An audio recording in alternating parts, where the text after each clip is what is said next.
I got the horse right here. The name is Paul. Hello once again and welcome to another edition of Handicappers Corner. I'm Mike Heads along with Drew Forrester. We're going to go through the Friday, June 1st program and hopefully we can get you some winners. First Friday night card, 7 o'clock post tonight. 7 races on time. Friday Nights Live, very exciting. Good to have Friday nights back. It's always a lot of fun out at the track. I know they get a real party atmosphere there. So lots of bands, lots of music, and definitely the younger demographic gets a chance to come out. So we'll try to get some winners. And, okay, we got to give the younger demographic some winners. We need them coming out every Friday. A little extra money. So the first race, we go right into 3-year-old fillies for 12.5 claiming, going 6.5, and I've gone to the 1 Exotic Light out of the Mel Snow Barn, just because I like the way this horse ran last time. It was absolutely flying at the end. Yeah, this horse was. And just got beaten. There's a fair bit of speed in here with What a Score, Hope, Faith, and Gold. They all look, you know, I think there's enough speed in here to give her something to run at. And the way she was closing that last race, I really liked. So I got her on top. I do have Hope, Faith, and Gold in the second spot. Horse that broke its maiden last year. Probably needed out. Was in a pretty tough race. That first one this year against RMR. She won a stake. Came back and crushed the stake. Yeah. So this is a much, much softer spot for her. And in the third spot, I have the probable favorite, What a Score. I think she'll be setting most of the lead. I see Hope, Faith, and Gold maybe sitting just off of her, maybe wearing her out, and Exotic Light coming and passing down the lane. Well, I like the Mel Snow runners. I think Mel Snow's got holds the aces in here. I went to What a Score. I think she can clear and get the lead. She was going head-and-head with Thimble, who ended up winning the race. She lost the battle to Thimble. Yeah. But there's no Thimbles in here. I don't think anyone's going to go with her. I know she did lose third late to her stablemate Exotic Light, but I don't know. I just think the pace scenario is going to help What a Score, and I'm going to try her to defeat Exotic Light. So I like the 4 over the 1, and I put the 5 Haley's Cupcake Bake in for third. Didn't really fall in love with anyone for third, but I do think Mel Snow is going to form the exactor one way or the other. Yeah. But I went to the speedy What a Score. I think she's going to prove pretty tough to catch in our Friday opener. On to the second race. We do have some 5,000 claimers, non-winners of the year, going a mile and a 16th. I've gone to the 2 Canoncule. I think this horse is going to run a big race, dropping in class from 7,500 down here for the 5.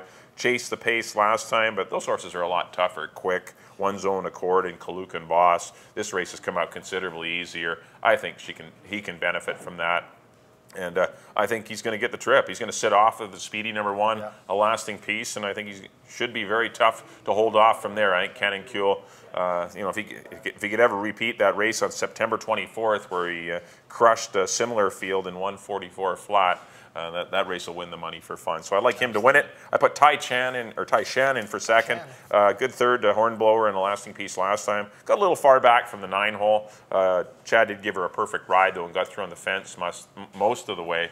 But I do think this horse will get a little bit better position with a smaller field, better draw. And if Canoncule doesn't run his A race, Tai Shan can win it. And I put the speedy number 1, a lasting piece, in for third. A little concerned about coming back in just 10 days or 11 days after running pretty hard on the head end. I liked him that day, but still, might have spent every penny last time when running against Hornblower, and might soften him up a bit today. But I like Canoncule a lot. I think he's the best horse. I went 2, 5, and 1. I agree with you on the top pick. I got Canoncule too. Yeah, just like you say, just the class of the race. Gets Enrique Gonzalez on it, who's been a nice addition. Yeah, he's really good. Really nice rider, and he's really starting to make some noise, right? Win 3 on Sunday. And won a stake with Overvalued a week ago. Nice ride on that. He's going to make some noise here in this jock's column. I like Gonzalez. I do have Canoncule on top. Below, I mixed it around a little bit. I put too much dirt. Yeah, I didn't know what to do with that horse. Yeah, this is by far the cheapest, former stakes winner here, the cheapest he's ever run. He was claimed, now he shows up for the 5 numbers of the year. I don't really know what to make him, but just on the back class, he gets Amadeo Perez. It's always good. Speaking of a guy that's on fire, Amadeo Perez. So I have him in the second spot, and in the third spot I have Vying for Victory. A little bit of a price horse. Yeah, that's good. Steve Henson and Ryan Pacheco have been doing really well together lately. And he made a nice closing move in his last race, so I can see him maybe, you know, passing some horses down the lane, maybe getting the try. Spot. Yeah. But we both agree on Canoncule, though, to win race number 2. A tough one there. So, yeah, it's 2-6-3 for me. And on to our third race. The Fillies and Mares maiden 10,000.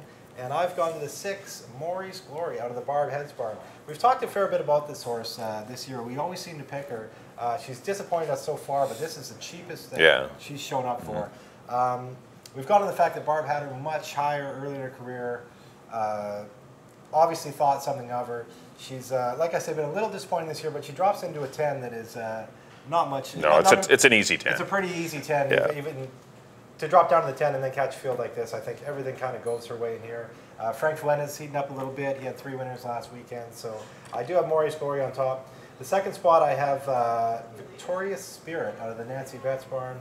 Sorry, Jody Rawson barn. Was in Nancy's barn. Again, Amadeo Perez. This is another one that's been running much higher. Maiden 20. Good works. Maiden optional 30. Good works.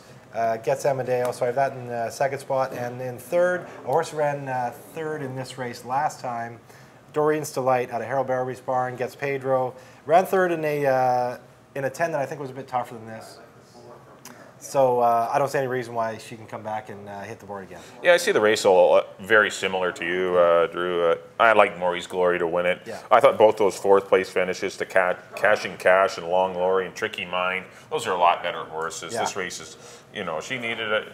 She was struggling for 20. Not struggling, but just not being able to win. So the next level down isn't 15 or anything. It is 10. So that's why she's down for 10. This is only a one-step drop, and I think she's going to be very tough. And some of the 10s can come up a little tougher, as we said. And this come up with a lot of, I don't know, I think a lot of 5-granders in it. A lot of question marks. And, but I think Maurice Glory is definitely the horse. I agree with your number 4, Victorious Spirit. Goes in blinkers for her 2012 debut. Didn't show us much last year, but still, at least the horse is running for more money. And got to love the work tab. Final work in 113 and change. That's pretty salty for this caliber. And Amadeo shows up. So I went 6-4, and then I put the 7 by for now. Blinkers on, give this horse a shot. Didn't really fall in love with anyone for third, but I like the 6 and 4 quite a bit. I think those two are quite a bit better than the other 6 runners in the race, and it's just kind of going to be a grab bag for third, and I went to buy for now. Goes in blinkers, big class drop, give it a shot for third, but I went 6, 4, and 7 in the third race. On to the fourth, we have some $3,000 fillies and mares going 6.5. Got a field of 9 scheduled to go postward. I like the 1-horse Epicurean in here. Probably going to get the trip. I had a good trip last time, but it was a little flat. I don't know exactly what happened, but then this horse does appreciate wet tracks, and we're likely to have a wet track tonight. And so at least a track with some moisture in it, and I think Epicurean will benefit.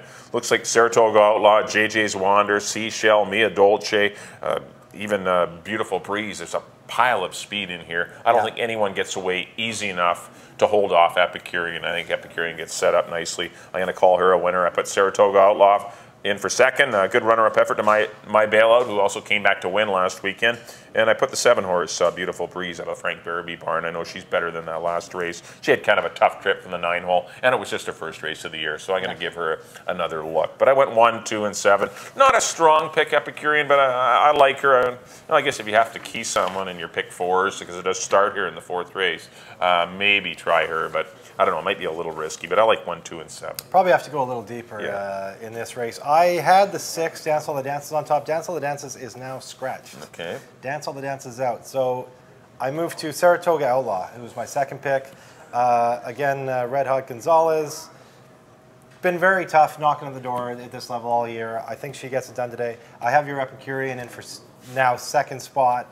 You're Epicurean. Yeah, she was my Epicurean. You're the one picking her every week. I'm just jumping on board this week. Yes, I picked her in that race 2-back where she ran a bang-up second. Like I say, maybe a little flat last time, but if she can run the race 2-back, probably. I think the wet track, that's the whole key. I think the wet track's going to help her a lot. Does help her a lot. So I have her in moved up to second spot. In third spot, I'll put in the 8 Amalgamation, the Terry Clyde barn. Horse that ran higher earlier this year. Takes a big drop down to 3,000. She's got the out. That might be enough.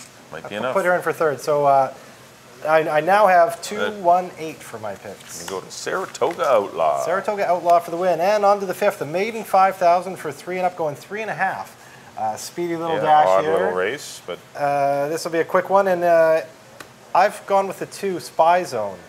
This is a horse that's showing a lot of speed, just kind of dying near the end of the race. Isn't going to have to deal with that today because you are cutting one turn.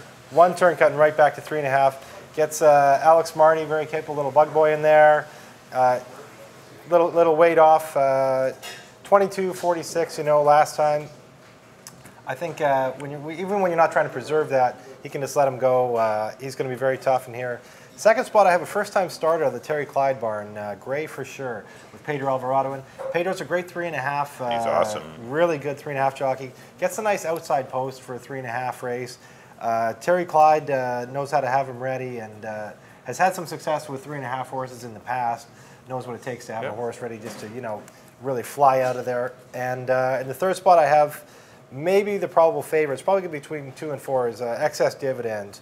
In the third spot, the Amadeo, William, Levanaway connection, those two have been really dangerous together all year long. And I could have, the top 3, I kind of put Gray for Sure in there as kind of a flyer, first-time starter. But it's 2, 8, and 4 for me.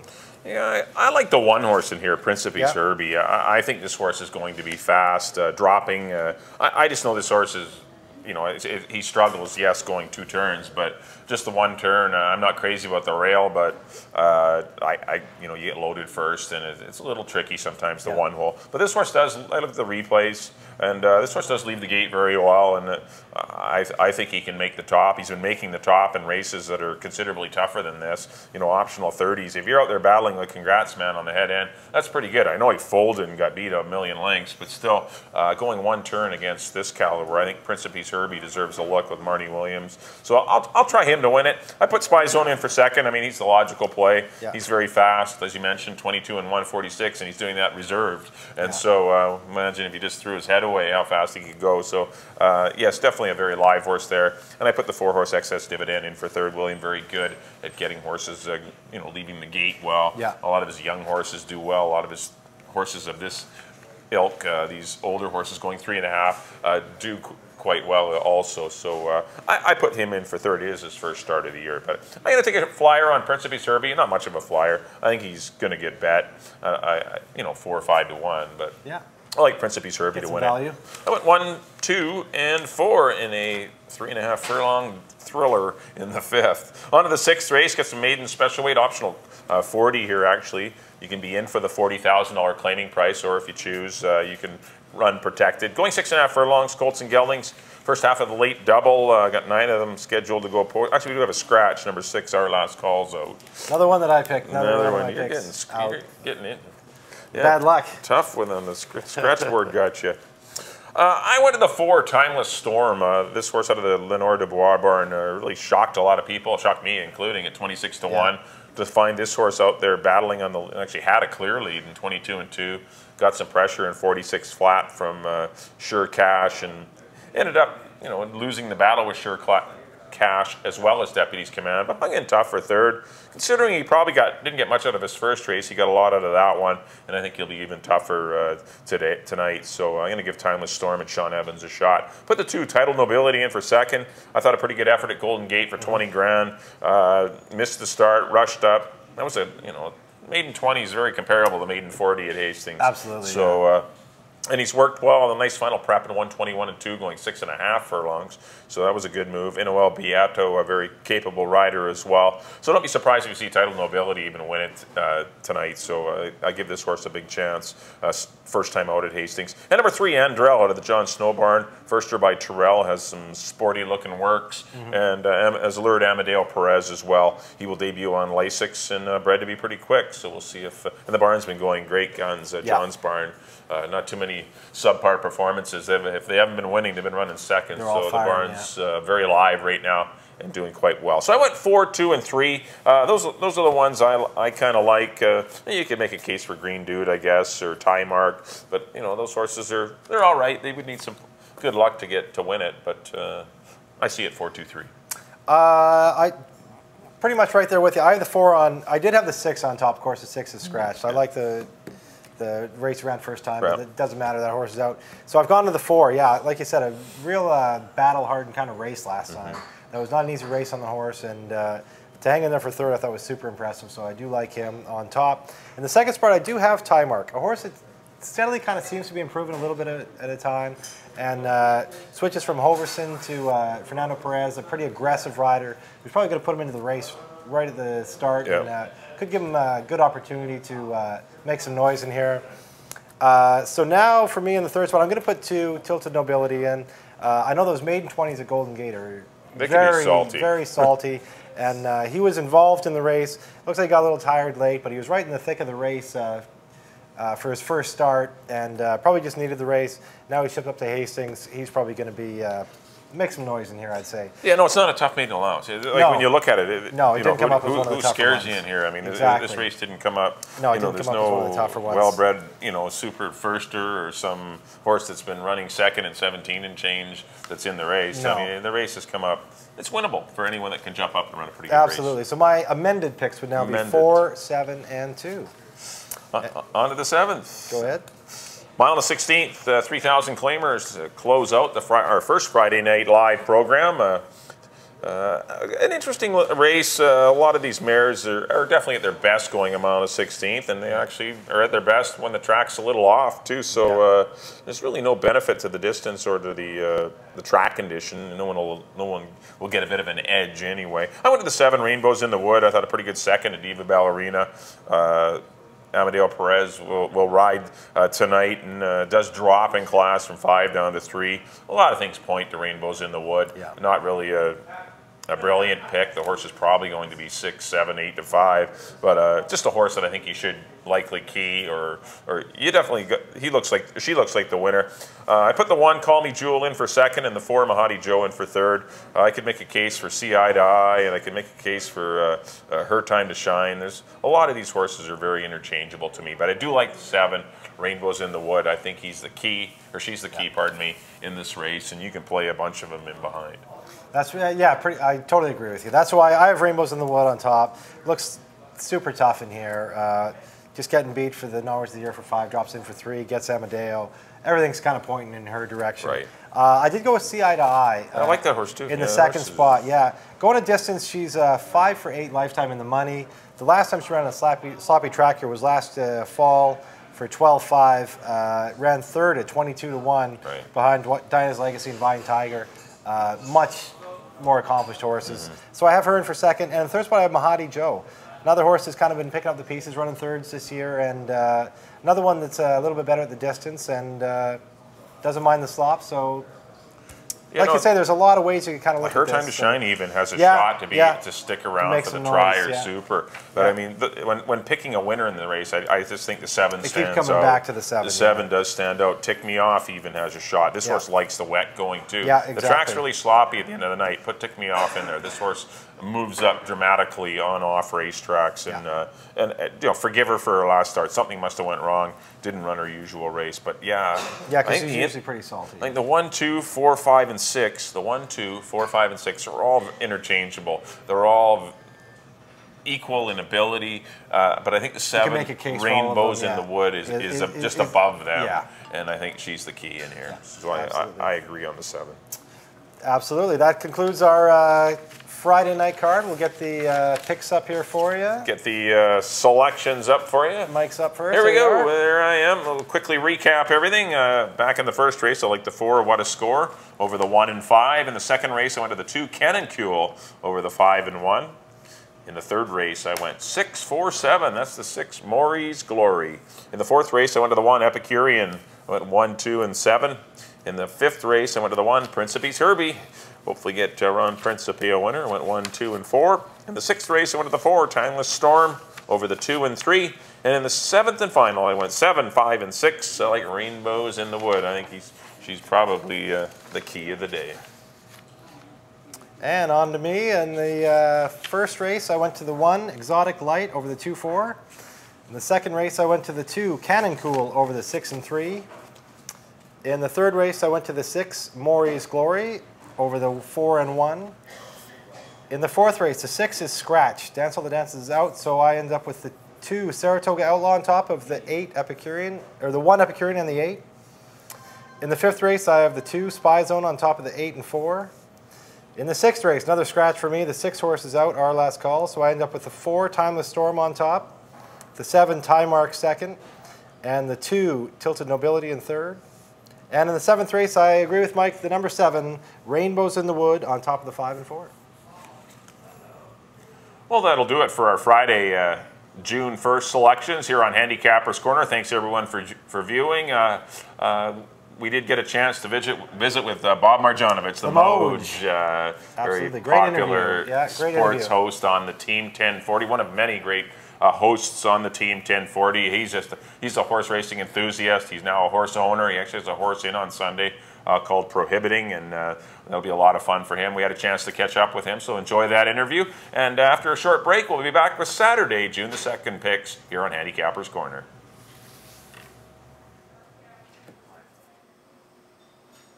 Our special guest this week here on Handicappers Corner is popular radio host on the Team 1040, Bob Marjanovic. Thanks for being with us, Bob. Thank you, gentlemen. Nice being here. Good to have you here, Bob. First question I'll put to you is, I noticed you had a horse last year with Troy Taylor out of Dodge, who won with Mario on it, of course, and you have another one this year, 2-year-old named Prohibiting, who's in on Sunday. How did you get involved in horse racing?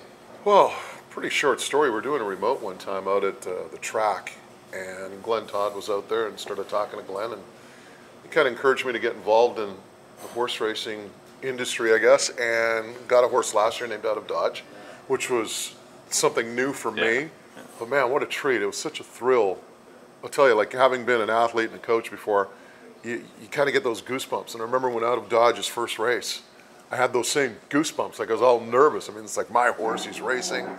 And the thing is about racing, it's such a neat experience. And that's, you know, probably the biggest thing is just being around the track, being around the horses, being around great people as well at Hastings. So it makes it a really enjoyable experience. I know, it's nice that you did touch on the feeling, like that's your horse. At the, you know, coming down the stretch, you're in front. I mean, that's a neat feeling that when you can say to all your buddies and all the people you brought to the track, that's my horse. It was pretty neat that first race because as Mario was on top, and we were probably about 4th or 5th place, typical Mario type run, holding the horse back.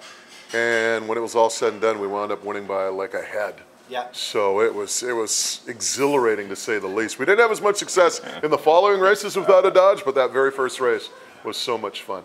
I've noticed in the media, like all your colleagues on the Team 1040, they're having a blast with this, with horse racing, like being on the map right now with Mario Gutierrez. So I know it must get a little monotonous at times to always have to dissect the Canucks and their practices and everything, and the Lions, and it must be nice to break off the rails a little bit and cover horse racing. It's refreshing. Honestly, it is.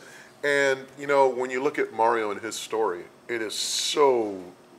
I mean, it transcends horse racing. We're talking human interest, human drama. You're talking about a guy who came from next to nothing from Veracruz, Mexico. I mean, he does what he does at Hastings, and now he's on the verge of winning the Triple Crown. And through all of it, he's remained so humble and so down to earth, and so still Mario, so to speak, right? Yeah. And I mean, you know, forget about horse racing. Just as a human interest story, Mario's story is tremendous. And you're right. I mean, you're tired of talking about Ryan Kessler. You're tired of talking about where Roberto Luongo is going to go. You're tired about talking about AV's future. So when you get into Mario, it's a lot. Like I said, it's refreshing. Yeah, I know. You can tell a lot of the guys are having fun with it. B-Mac, I know he's not much into horse racing, but he loves it. And Donnie Taylor's having a blast with it. Sakaris and Price, you know, as I said, all your colleagues are right on top of it. And you know, the other thing too, guys, is I know with Matt Sakaris and Blake Price, both of them been out to the track. Yeah. And they both rave about the experiences that they have. I mean, Matt loves it. Blake came out there one time with his family, loved it. So every time they're coming to the track, they're having a great time. You know, Donnie's schedule a little different because he's got the young kids and all that. And, you know, but once you get out to the track and experience that environment, particularly on a day when there's a buzz, it's nice and sunny. You know, you might have about 7,000 people around. It's a great day. It's tough to beat. How do you see, obviously with the exposure we're getting with Mario, and how do you see kind of the Mario mania pushing horse racing, especially locally, more into the spotlight? Well, the effects of that. You know, when you look at horse racing, where it was maybe 30 or 40 years ago and where it is today, that gambling pie, which horse racing at that time might have had, I don't know, I'm just guessing, but maybe 90% of that gambling pie. Now you've got so many things cutting into that pie, whether it's online poker, whether it's, you know, on lottery, you name it, slot machines, casinos. I mean, there's so many different routes that you can go and get into gambling. And I think the one thing that really hurts horse racing is basically a form chart, like trying to read the daily form chart. I mean, it's difficult enough for me, and I've kind of got a little bit of a clue, but you know, for someone who doesn't know and is trying to get into it, I mean, it's like Greek. Yeah, it's overwhelming. But I think what horse racing has done, particularly here in Hastings with Raj Muti and the crew, is they've made it into an event. right? I mean, make it a party. Yeah, make it into a party. It's more than just the race. It's come out, enjoy the sunshine, enjoy the atmosphere, you know, have a couple of drinks, enjoy some rock music. I know last year they had a couple of big parties over on the one side. So it's the atmosphere, I think, that you really sell. And then the gambling, I think, comes secondary. People start to learn a little bit slowly but surely, and then they start spending more money on the handle. Yeah, you got to get them there first. Yeah. Make it a good experience, and then, that'll come. That's what they need, that positive experience, first time out, and then you can get some repeat customers. And maybe get a few people coming a couple times a month, and that's, you know, at least you're telling their friends that hey, this is a good thing to do. This is fun. And you know the interesting thing about the track, I don't know if you guys know this, but how many young people do you see there? Like people like in their early 20s, 30s, right? Yeah, way more than we did, yeah. And I see like clumps of them, like it's a group, and we're not talking 2 or 3. It's like groups of 6, 10 people, 15 people all coming out to the track and enjoying the experience. Yeah, it's almost like horse racing did skip a generation, because we either see the guys in the walkers with the canes that are there, you know, every day, or we're just seem to have missed a generation. But now we're starting to get them, which is great news. So we have Prohibiting in on Sunday. Prohibiting in on Sunday, and I'm looking forward to seeing that horse run for the second time. But first time we're going to go at a distance here. The first time we went, what was it, 3.5 furlongs? Yeah. So it's kind of like a little bit of a sprint. He's a big horse. Yeah. So it's going to take him a little while to get going. I think he's like one of those big, you know, wide receivers who's 6'2", 220. You're maybe not that effective running a 10-yard out, but man, you put him on a fade. Yeah, I think he'll get going. And the first time out experience is going to help too. Yeah, and I'm looking forward to seeing him on Sunday. At least this weekend, your favorite jock will be Fernando Perez. Fernando Perez is my favorite jockey this weekend. Until next weekend. And then we'll see who's riding him after the next week. And of course, Mario, always our favorite jockey. Well, thanks for joining us, Bob. It's been a pleasure. Thank you for stopping by the Derby Bar and Grill and joining us here on Handicappers Corner. You can listen to Bob every week, or Monday to Friday. He's on from 6 to 10, and also on Saturday he's on the Team 1040 from 11 a.m. to 3 p.m. Once again, thanks, Bob. Good luck on the weekend. Thank you, gentlemen. Thanks for stopping by. All the best. Any predictions in the Belmont? Come on, I'll have another. I'll have another, baby. Easy. All right, Bob Marjanovic, our guest this week here on Handicappers Corner.